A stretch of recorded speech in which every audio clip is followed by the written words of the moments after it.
All right, our last panel of the evening, y'all. It's some heavy hitters. I will introduce them in just a second, but first, I will show you the 1 minute trailer of F the Fairy Tale, so you know just what's inside of this book for you.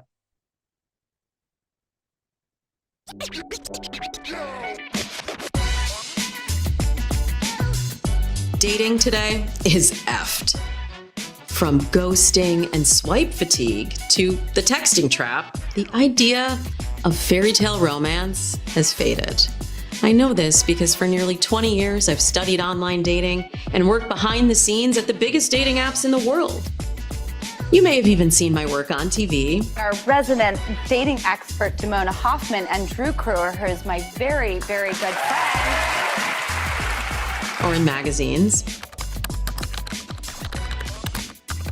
But what I'm most passionate about is helping real people understand what's really happening in modern love. Even with the complexity of the current dating scene, you can still live your own love story. But it's time to bust the myths and ditch our outdated thinking.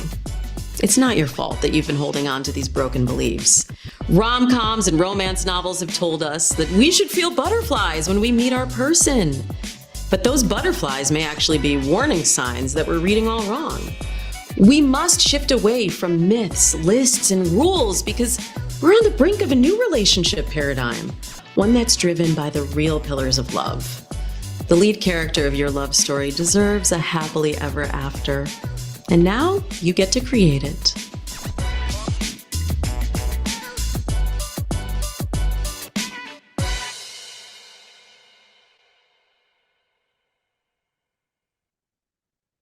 That is my labor of love of the last 3 years. And I am thrilled to bring my next panelist to the stage because she actually was instrumental in even bringing this book to the masses, to making this book a reality. She's adorable and wearing a Christmas hat, but she's so much more than that. She's a Vedic astrologer and relationship coach.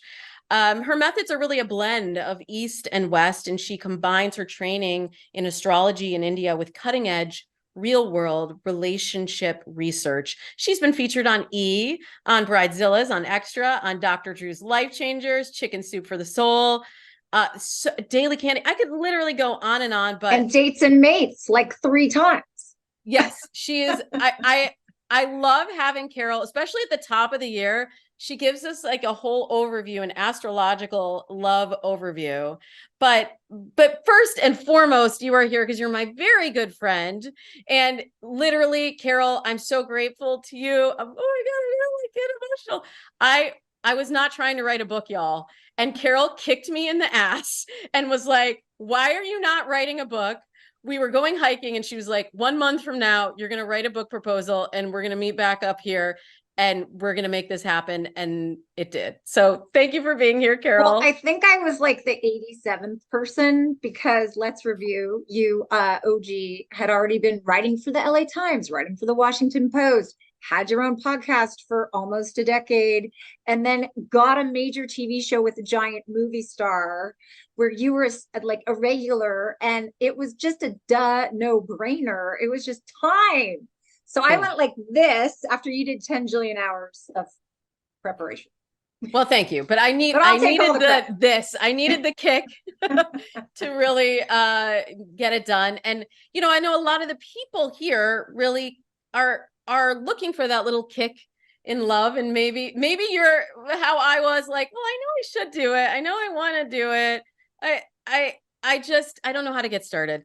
So our second panelist today has been doing that for so many years. She is a New York Times best-selling author. New York Times. Do you know how hard it is to get to be a New York Times best-selling author? Well, this person has done it. She wrote Conscious Uncoupling, 5 Steps to Living Happily Even After. She also wrote Calling in the One, 7 Weeks to Attract the Love of Your Life, which I noticed is back on the bestseller list. Katherine, amazing. And wow, I mean, I could go on and on. She also certifies calling in the one coaches and conscious uncoupling coaches. So she's not only doing the work and bringing this information to daters herself, but she's the fairy godmother to other coaches that are carrying on her work. Please, please welcome in Katherine Woodward Thomas. Thank you so much. Thank you. It's such an honor to be with you. Really. I'm so excited for this book. I love what you're saying. You have like just a wealth of information in this book. It's awesome. And I'm here with my friend Carol too. I just adore. I know. I love you, honey. Great to see you. Okay, y'all, I told you, heavy hitters. These are the real deal heavy hitters of love that have been doing this for so many years. And they both are familiar with my work and the 4 myths and the 4 pillars of long-term compatibility that I talk about in F the Fairy Tale. So I wanted to save the two pillars that I feel like are really truly foundational, are very important, but actually take the most time to define. And that's communication and trust. Katherine, you wrote Conscious Uncoupling. And at the core of that, I really see communication at the core of so much of your work. What insights can you share with our viewers today on how to improve communication with a partner or with a date? So I love that question. Thank you. And I think it's very important for us to remember that our relationships with others can never really be any better than our relationship with ourselves.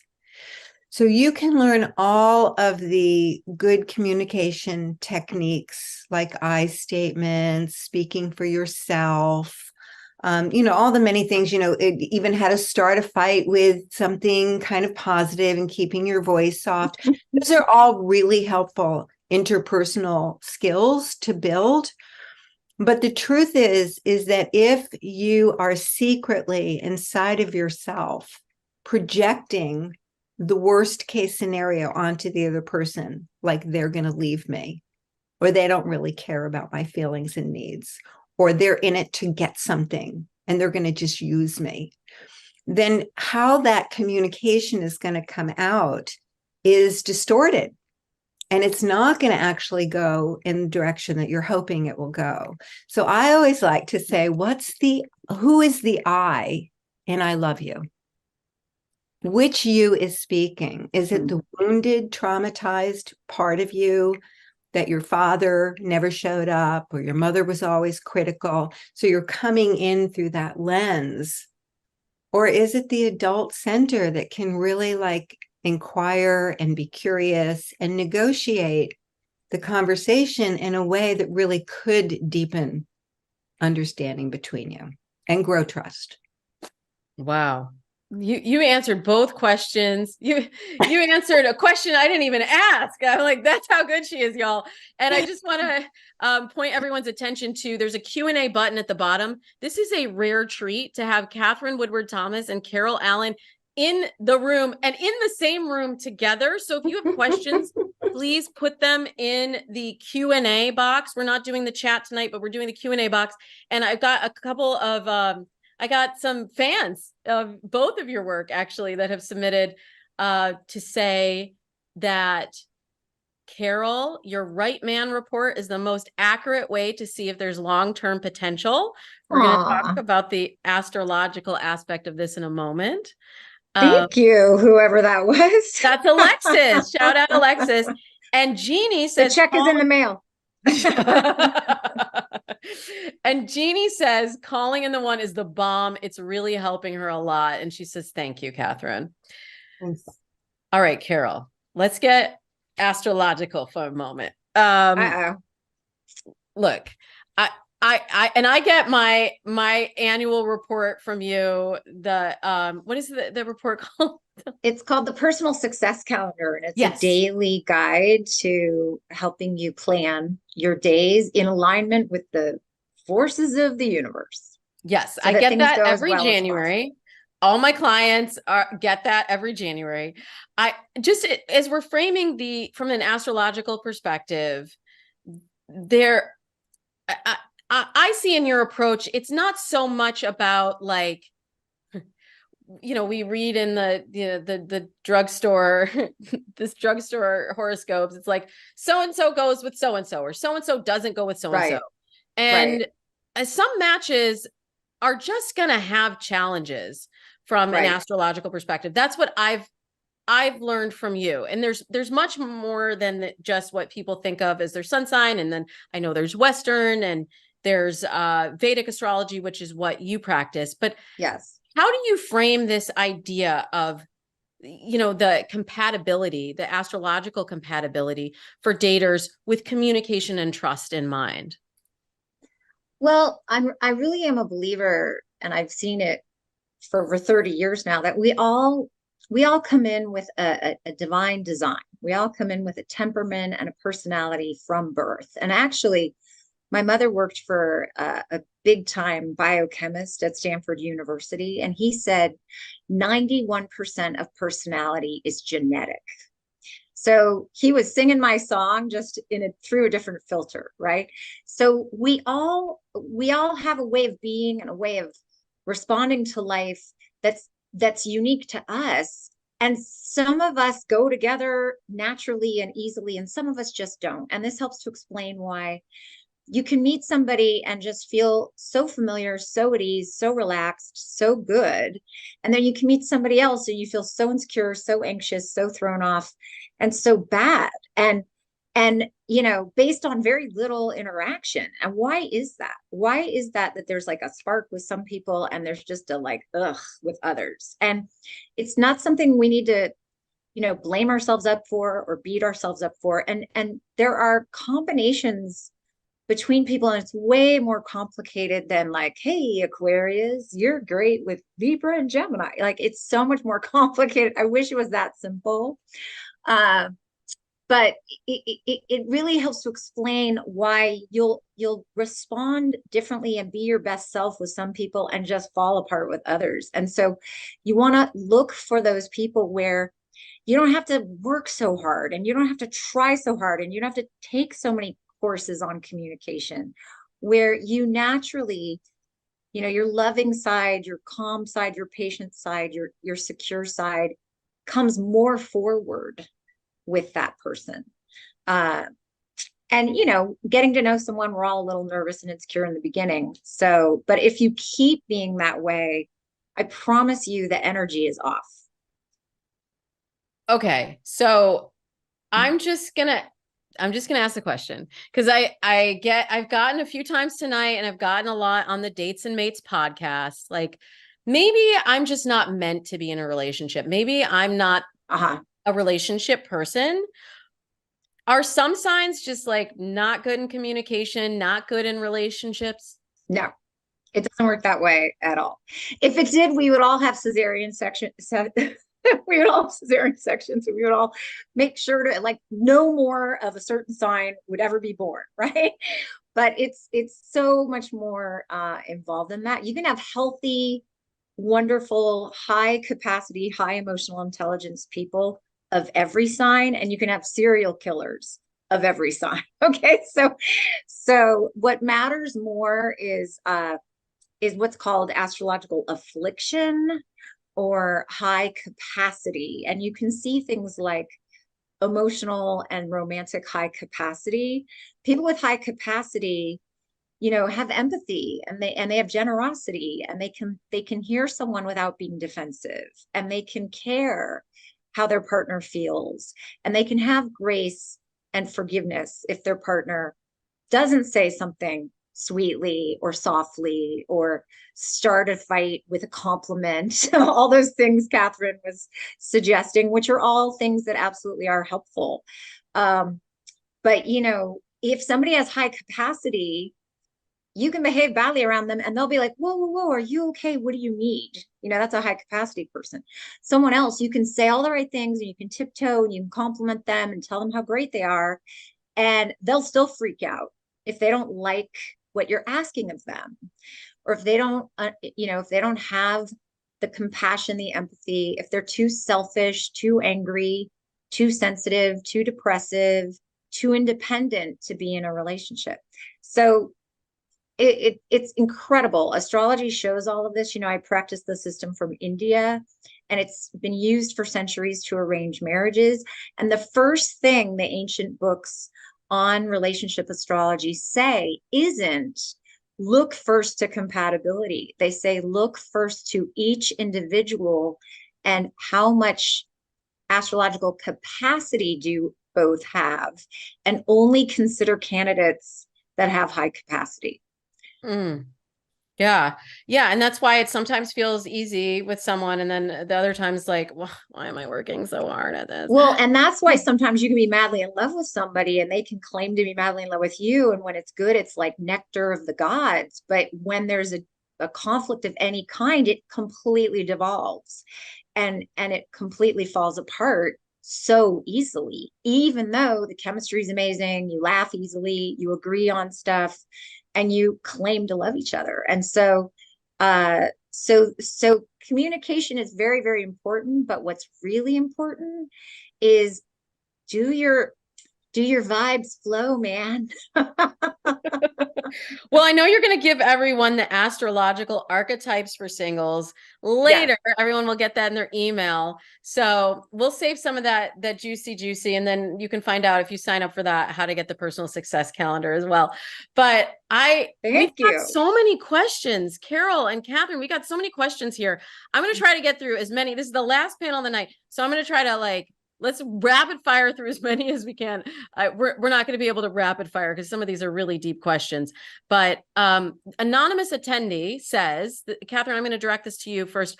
Do you find it true to be that the scarcity mindset really plays out in limiting success in dating? I get so few responses, which leads me to experience scarcity. How do I bring abundance into my dating life?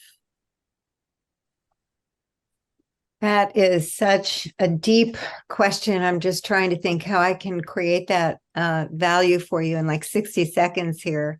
So you get the calling in the one starter kit certainly after this, but so calling in the one is about becoming magnetic, and becoming magnetic is really about the consciousness that you're centered in. So, a lot of the dating conversation is almost like the waves at the top of the ocean. And then there's something informing the waves, like whatever is happening at the deepest level. So inside of a scarcity pattern where no one's really showing up, I would call that maybe like I'm chronically alone, like no one's just actually showing up and here for me. So that's how I would look at it. Now, the secret sauce in calling in the one is a kind of grown-up conversation, because it's saying, well, how am I the source of the pattern? I love Carol. Carol and I are like two opposite pillars. I can hold the complexity, but I'm all about grow the part of you, the part of you that's immature, the part of you that gets defensive in an argument, the part of you that wants love but pushes it away. And I see it at the deepest level. And usually so I call it a false love identity. And it's usually set up in early childhood with our original caregivers, because beliefs are relational. And if somebody actually was negligent, or if somebody was actually burdened by the responsibility of caring for you, that gets internalized as an identity. Now, a lot of us are in therapy to try and fix that. But where I look to actually transform it, because I see healing and transformation as two different domains, is I go into the future. What are you standing for creating, and who will you need to be in order to manifest that? And then I teach people to name that core identity that's showing up as I'm not vulnerable, or I am self-sufficient to the extreme, or I somehow am the giver in a relationship and I'm hard to, make it hard for people to find their way into my world. I'm not very receptive. So you want to see all the ways that you're showing up kind of habitually that are generating that particular story. And then be able to really work with the younger self in your body and say, I didn't come here to be alone. I came here to love and be loved. It's my destiny to be loved. And how am I going to need to grow? Well, I'm going to need to speak more authentically from my heart in a way where somebody can really connect with me. Or I'm going to need to learn how to engage conflict instead of being so conflict avoidant. Because if you're conflict avoidant, you're not actually deepening the relationship and you're kind of alone in that relationship. So there's all sorts of ways that I really kind of unpack how we're the source of the pattern in a way that liberates us to outgrow it and create something completely new and unprecedented. I love that, Catherine. And I love your philosophy just helps make it all make sense. And it gives everyone back their power. Yeah. And I'm aiming to do a similar thing with F the Fairy Tale to let people know that we don't have to just take on this, like, the feeling of dating frustration. You can use dating and relationships as a mirror, as a tool, as an opportunity for self-growth. But I know it's hard. And I'm seeing in the questions that have come in that people are struggling in this experience. And certainly dating has changed. The dating apps and the speed of dating, the way we communicate, it has really forever changed the way that we relate. And I'm seeing a question right here from an anonymous attendee. Carol, I'm going to take this one to you. How do you keep your energy up when you've been dating for a long time and you're still waiting to meet your life partner? Now, I have to tell you, Carol, before you answer, this person says that they're 26 and starting to think that it will never happen. And Yeah. I bet you have dating coach advice for this person and probably also astrological advice that might help illuminate how to keep their energy up. Well, first of all, I love that question so much because I always joke 26-year-olds tell me it's too late and 76-year-olds tell me it's too late. And a very dear friend of mine is in her mid-70s. And in the last 3 years, she's been in the most beautiful, passionate, in love, effortless soulmate relationship of her life. So, one day that 26-year-old that asked that question is gonna get it, right? That she's very young and she's maybe been dating since she was 12. I mean, I started dating in nursery school. So it is possible to be exhausted by the time you're 26. And if you've had a lot of evidence that it's, always hard for you, then you start thinking it's always going to be. So my heart goes out to her and good for her for being here. And I love, love, love the book as well. And I'm super jealous. Where did Orna get one? Because you can't get them yet. So I've been waving mine she around. knows somebody. Come over to my house. I'll give you one. Now I'm grumpy. No, you can pre-order it on Okay. fthefairytalebook.com. No, I'll get it. Oh, I didn't know that. Oh my gosh. Okay. But what I do want to say is that half the population are what are called late bloomers in love. And this is astrological. And they don't come into what I call their season of love until they're at least in their mid-30s. And this is part of why we have such a high divorce rate, because so many people marry before they are ready, before they even know themselves, before they've developed themselves, right? Before they've come into their confidence, before they really know what they want. And, we don't all have the same life path. And there's nothing wrong with having, a marriage that's only a few years or even less, right? Or having relationships that don't lead to marriage. And, if you are a late bloomer in love, they're really, it's really your, pardon my language, it's really your destiny to have your full, most lasting, most fulfilling relationships in the second half of life. And so it does break my heart when people decide how the movie should go. And then when the movie isn't going the way they think it should go, they want to leave the theater and throw their popcorn on the floor, right? It's we have to be very careful. I call it living in the mental realm versus living from, the transcendental or the sacred. When we live in the sacred, every day is a gift, and what's happening, is what's happening for you. And this all takes faith, Demona. This takes faith. It takes faith and it takes trust. And sometimes you want to fill your life with love. I like to recommend people live at what I call the level of love, where you love your life, you love what you're doing, you love who you're with, and get an animal, have something in your home that thinks you are a hero that came back from a war every time you leave the house for 2 minutes, right? Like, have something filling your heart so that you go out into the world with full heart. And that is how you can wait until it's your time. I love that. And you both have such a positive, uplifting way of encouraging people to stay with it and to get to their season. We're coming to the end of the night. I want to ask just one more question to each of you, because we do have a lot of questions here in the chat. And I just want all of you to know, if your question didn't get answered here, we're going to put it in queue for the Dates and Mates podcast. And so if you're subscribed to Dates and Mates, I've been doing this show every week for 11 years. It's And so I do. good. Thank you, Carol. You're such a pro. Yeah. So fun. I do answer questions every week. So I would love to have your question answered there and make sure that you get the support and love that you are looking for tonight. Because we've had like 80 questions submitted. So we haven't been able to get through all of the questions, but let's go with this one from, where'd it go? This is another anonymous one.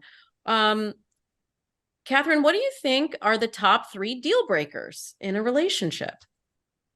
Truthfully, I think you really named them, because you talked about having shared values and a shared vision for your life. You're talking about trust. A lot of us are confused, particularly those who are on a spiritual path. And so we aspire to love unconditionally. And love is great unconditionally, and I aspire to that all the time. But relationships are conditional, because relationships require trust, and trust is a conditional phenomenon. So I think it's capacity to create trust. Carol's talking about it, I think, is kind of some people have a more innate capacity. I started at such a low bottom without much capacity to create trust in other people in my relationships that I'm really a developmental queen. So the capacity, someone who's ready for commitment, and someone who shows up with good character. A lot of these things we put on our list, I'm like, those are not the most important things. Good character, somebody keeps their word, they have integrity, they treat other people with kindness, they're consistent, they're loving, they're they take responsibility, they're self-responsible. You can find out these things by, number one, you can ask somebody pretty quickly on for something that you want and need that's inconvenient to them. You ask that early on in the dating process. You ask it sweetly, not a demand. But you want to see, how does somebody respond to you when it's inconvenient for them? And the other thing you want to ask is, tell me about your last relationship, and what had you separate from that person? And if you hear 15 minutes of she or he and the other person, it's probably something you'll need to explore, because the truth is that relationships where someone can self-reflect on their part and what they grew, that's the value of what we need to do at a breakup. And you want somebody who can self-reflect like that. So I said a lot. I don't know if it's the top 3. I probably gave you 20 there. But I think that the bottom line is there are certain undeniable must-haves in a relationship. And then what I'm really encouraging folks to do with F the Fairy Tale is to figure out their own must-haves and their own I give you one deal breaker, y'all, because we could have, like, if we're looking for red flags, we're putting up deal breakers, they could be everywhere. But we have to create that abundant mindset, but also that specific goal, that specific vision of the relationship that we're creating that is different from all of the other people that may be out there also looking for the same thing. I just want to address one person that put in a comment that they still are having trouble at maintaining an abundant mindset when they're going out and participating in activities that they love and saying the affirmations and still getting no matches. Carol, can you give folks, before we leave tonight, like 2, maybe 3 tips just on how to access this abundant mindset, and also just straight up how to get more matches? Because I find that there are possibilities that sometimes we haven't even uncovered because we have been doing it the same way for so long. Well, you are so inspiring in your book because you talk about how all through school and all through college, everyone around you was dating, everyone around you was getting together, and you were virtually a wallflower from the way you wrote about it, in terms of romance.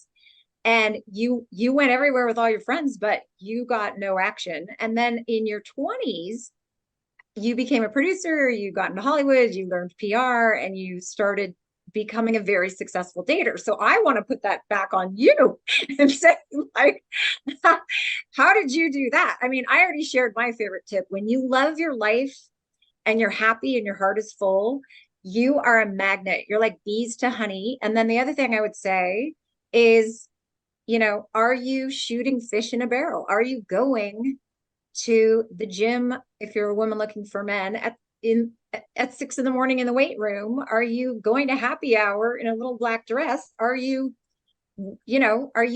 suiting up and showing up where people are looking your best and getting your flirt on? Because a lot of people just click, and app, and then don't get any attention, but they're not interacting in the real world from that full place. But Damona, when reading your book, I was like, how did she go from being this like social outcast, practically romantically, right, to becoming very proficient at dating and getting a lot of dates? Because you said that. I was like, go Damona. Carol did read the book, y'all. She got a copy. You got an ebook copy. Yes. That's a great question. Of course, all of it is the answer is in At the Fairy Tale, because I wanted this to be really, really actionable for everyone, right? I say it's a why, how book, not a how-to book. Why is dating so hard today? And then how do we get unstuck? And the biggest advice I would give to this person is strategy. And I know we're like, I don't want to do the strategy, Damona. That sounds like a lot of work. But yeah, nobody ever does. But when you look at how much effort you are putting into dating, into texting people back, into swiping, into doing all these date-related activities that are sucking your energy and leaving you feeling depleted and burned out, and how actually it's very little additional effort, and maybe even less effort, if you are more strategic about, as you just said, Carol, where you are going to meet people, how you're showing up. So for me, do you talk to people, and are you friendly and smiling, and do you compliment people, and how you show up in those spaces? Because people will tell me, well, I go out and I don't meet anybody. Right. Well, are you? Because they're like this. Yeah. Are you initiating conversation? And then how are you showing up? And that's why in my program and in the book, we start with mindset. And then we work through the different phases of dating, from mindset to sourcing, where you're finding dates, to screening, how you're determining who's the right match for you, to ultimately get to the future. And that's a lot of what we've been talking about all evening. And of course, it's all in the book for you. But I just want to thank Katherine and Carol for being here tonight. Many of you have asked, how do I get this? How do I get the report? How do I get my archetype? How do I know these percentages? Don't worry, y'all. I got you. Because not only did I invite all of these amazing experts to be here with us live tonight, the fact that I was able to get all of my favorite people here live is just unbelievable. But the fact then that you all offered gifts for everyone who signed up for this event, and that those are free gifts. It's $1,400 in value when we total it all up. Katherine has the starter kit, the Calling in the One starter kit, that will help you see how your patterns in love have been happening, and how why they've been so disappointing for you, and how you can start turning your your love life around. So it's got 3 questions to find your true love and a 50-minute audio seminar. It has so many more things inside that starter kit, and it's yours for free just for attending the seminar, the forum tonight. Thank you, Katherine, for offering that. Thank you for being here and sharing your wisdom. Thank you. It's great to be with you. It's very excited about your book and can't wait to promote it to all my students. Thank you. I really appreciate it. And Carol, the fairy godmother of this book, the co-host of my book shower, the ass kicker. Actually, thank you in the acknowledgements for I being know an you ass called me an kicker. ass kicker. I loved that. I'll kick your ass anytime, baby. Thank you. Well, I don't just want you to kick my ass. I want you to kick other people's asses very gently. And you do that with the astrological archetypes for singles that you're giving everybody for free. So you all will get the links to all of those tomorrow when you get the replay to all of the panels. If you missed any minute tonight, I've been here for 3 hours, y'all. I haven't peed. I haven't done anything but listen to the wisdom that was shared tonight. Wow. Thank you, Carol. Thank you, Katherine. I appreciate you all being here. Congratulations and happy holidays, everyone. Go forth. Happy holidays.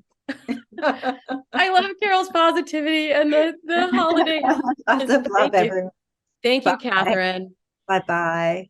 And to all of you here watching, thank you for spending your evening with us. It means so much to me that you would take your time to be here and to submit your questions and to be open and to be vulnerable.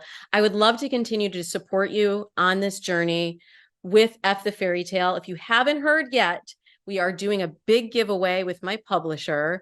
You could win tickets to the Drew Barrymore show. You could win a $500 travel voucher. You could win $500 in clothing from Democracy Clothing, which I'm wearing here tonight. You could also win a premium membership to OkCupid. All you have to do, pre-order the book. Pre-order the book. It's $30 and you can get some deals depending on you buy at any bookseller, anywhere this book is going to be released wide and is available for pre-order everywhere you get your books. So wherever you pre-order, just submit your receipt through damonahoffman.com/giveaway, and you'll be entered into a drawing to win one of those amazing prizes. I am so, so grateful that you spent your evening here with us, and I really look forward to helping you write your own love story. I also do this every week on the Dates and Mates podcast. We will tackle the questions that have come in through the chat on our future episodes. And I wish you happy holidays. If you celebrate, happy Hanukkah. And please be well. Continue to share your wins and your challenges with me. I am here for you, and I am your partner in love. Thank you so much to my team. Thank you, Julia and Lindsay and Sydney and Yogi Marquise, who have also been here behind the scenes, making sure that everything runs smoothly for you. Sending you much love and wishing you happy dating, as I always say at the end of every Dates and Mates episode. Bye-bye, everybody.